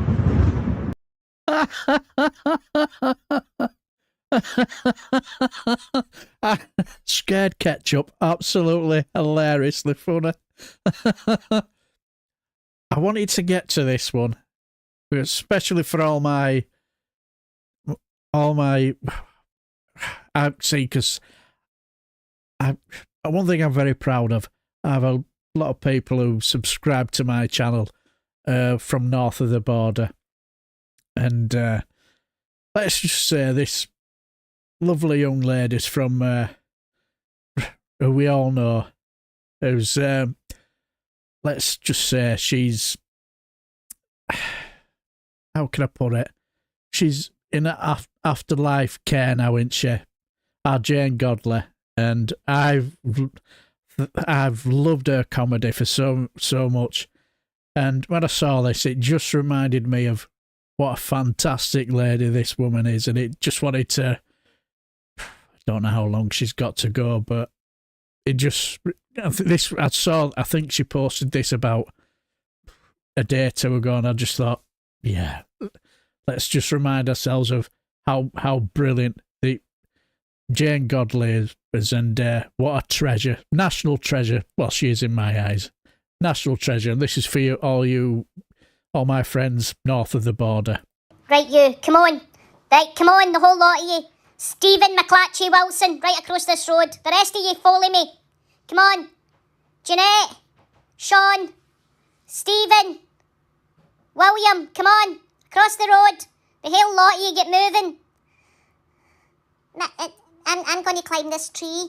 Mammy, where are you going? Mammy, where are you? Stephen's going up the tree, Mammy. Where's my mammy gone? I'm just going to go up this tree. I love trees. Where's my mammy gone? Stephen, what have I told you? Get off that tree. Come here, you. Get down, whatever you've been told, don't you? Get down right now. Get down. Mammy, I'm back. Oh, Jesus Christ, I've not got a minute to myself. You, come here. Mammy, that's my ear, Mammy. Mammy, that's, can I go back? No, you, Mammy, come here. Honest to God, there's motors coming. Where's your dad? See, when I get him, I'm going to put my toe up the crack of his arse as well. Right, come here, the two of you. There's going to be motors coming, they're going to squash you. Right, you, follow me now. Mammy, what's happening now? Oh, I'm going back for that tree. I think I'll go back up the tree. Yeah, that's what. Oh, Jesus Christ. Suffering. Right, come here, you. Come here. I'm absolutely affronted in public with your behaviour. You, move. Absolutely brilliant. Nobody's would you add. Not a problem. Yeah, absolutely, Sir Larry. Jenny phone calls were masterful. Yes, absolutely. Yeah, absolutely, Jenny. It's so. I watched the video where she was talking about and let's just say she's incredibly humble, thanking everybody in the hospital or whatever, and say, not sure whether she will manage to make it till Christmas, but it's just absolutely incredibly sad that how things have gone. Yeah, absolutely, Evelyn.